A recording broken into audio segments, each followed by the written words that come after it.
Senator Reid, yesterday you called Mr. Bundy and his supporters domestic terrorists. I thought we were trying to calm the situation down, so what did you mean by that?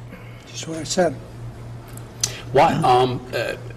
So talk to me a little bit more about that, Senator, in the sense of what triggered the pullout? I mean, what you're obviously privy to intelligence. What was it that they were doing up there that would make you call them domestic terrorists?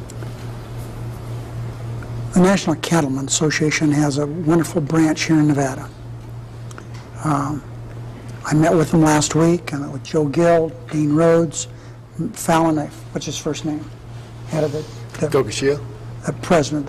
But anyway, we had a nice visit. They pay their taxes, they pay their fees, they follow the law. Bundy doesn't believe that the American government is valid. He believes the United States is a foreign government.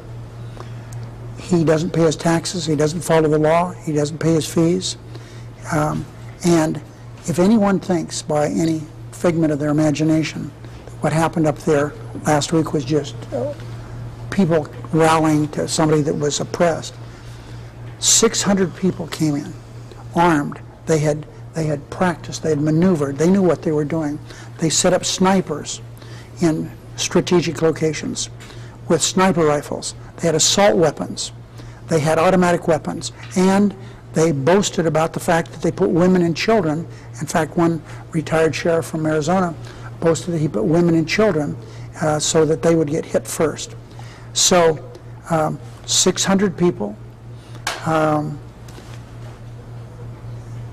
If there were ever an example of people who were domestic violent terrorist wannabes, these are the guys. And I think that we should call it that way.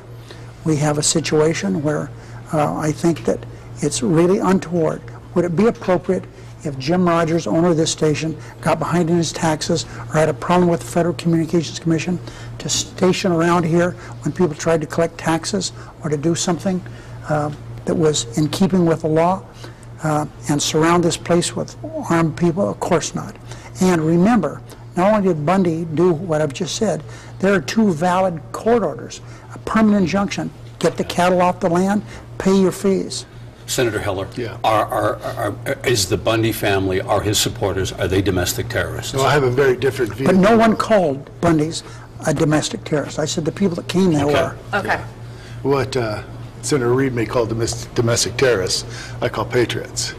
We have a very different view on And I this. said, these people think they're patriots, they're not. I use that word typically. If they're patriots, we're in big trouble. Well, it's a pretty broad brush when you have Boy Scouts there, you have veterans at the event, you have grandparents at the event, and these are people that, as long as they're not promoting violence, in my opinion, Promoting violence with sniper rifles. Talk to Sheriff Gillespie.